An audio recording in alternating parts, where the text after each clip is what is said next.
Nandamuri Kakkalapalli colony, Raptadu మండలం నియోజకవర్గంలో కక్కలపల్లి కాలనీలో నేను హైదరాబాద్ నుంచి ఇక్కడ ఓటేయడానికి వచ్చాను. నా బూత్ నెంబర్ 91.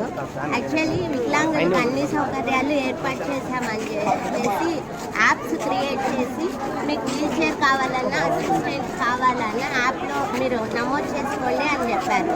నేను యాప్లో నమోదు చేసుకున్నాను వీల్ చైర్ కావాలని.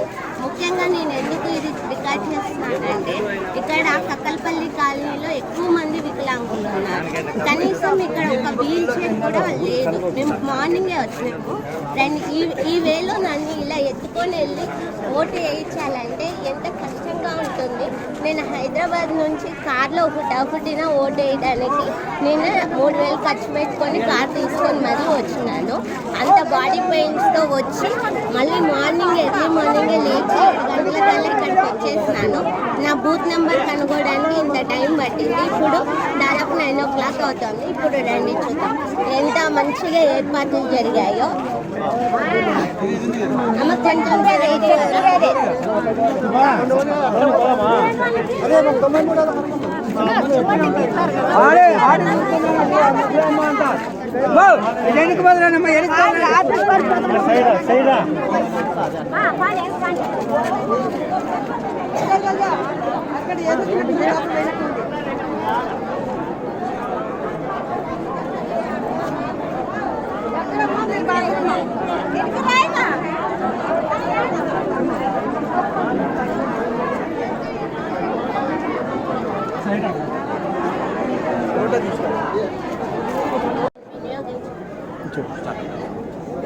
ఇప్పుడే నా ఓటు హక్కుని వినియోగించుకున్నాను.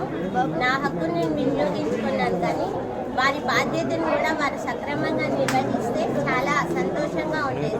ఇక్కడ అధికారులు మేము వీల్ చైర్స్ కావాలని చెప్పేసి అనంతపురం జిల్లా కలెక్టర్కి మేము నా లిస్ట్ ఇచ్చామని చెప్పారు. కానీ ఇక్కడ మాత్రం వీల్ చైర్స్ అనేటివి లేవు. ఎందుకంటే ఇదొక ప్రభుత్వ పాఠశాల. ఈ ప్రభుత్వ పాఠశాలలో మినిమం ర్యాంప్ ఫెసిలిటీ కూడా లేదు ఒక వికలాంగులు చదువుకోవడానికి. ఎప్పుడు కానీ మేము చెప్పేది ఒకటే, మేము మా సొంత కాళ్ళ మీద మేము నిలబడకపోయినా మా బతుకు మేము బతుకుతున్నప్పటికీ ఆల్వేస్ డిపెండబుల్ చేస్తున్నారు.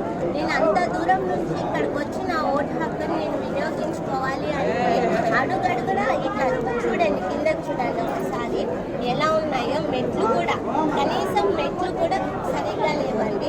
ఇట్లాంటి మెట్ల మీద మమ్మల్ని ఎత్తుకొని పైకి తీసుకెళ్ళి ఓటు వేసే క్రమంలో ఏదన్నా జరగరాంది జరిగితే మా కుటుంబ సభ్యులకి ఎంత ప్రమాదకర స్థితి, లేదంటే మాకు వచ్చిన అసిస్టెంట్లకి ఎంత ప్రమాదకరంగా.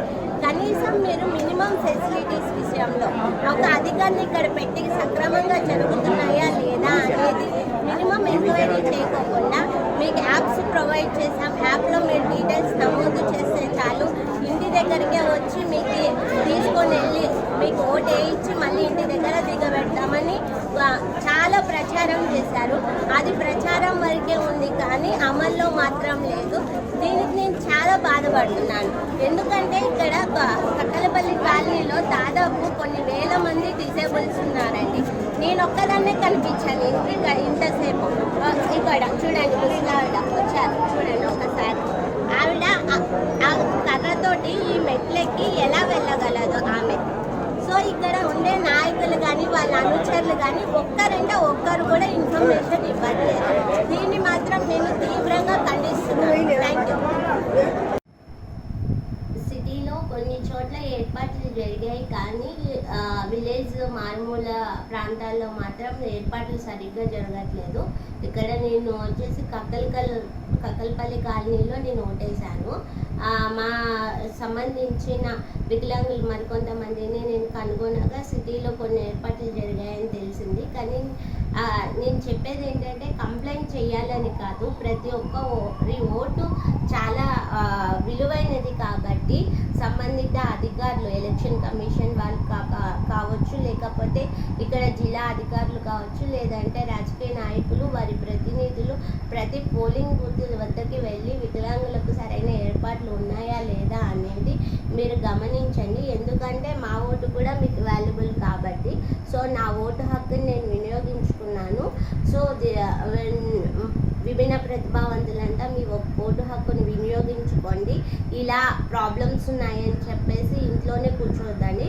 ఓటర్ హెల్ప్ లైన్లో యాప్లోకి వెళ్ళి మీరు కంప్లైంట్ కనుక చేస్తే కనుక వాళ్ళు స్పందించే అవకాశం ఉంది. కాబట్టి మీరు ఓటు హక్కుని మీకు కనుక ఎవరైనా మిమ్మల్ని వచ్చి పికప్ చేసుకోలేకపోయినా, లేకపోతే అక్కడ సరైన ఏర్పాట్లు లేకుండా మీ అసిస్టెంట్ ప్రాబ్లం ఉన్నా కూడా ఆ యాప్లో మీరు కంప్లైంట్ చేయండి. మీకు కనీసం అలా అయినా కూడా మీకు హెల్ప్ దొరుకుతుందని ఆశిస్తున్నాను.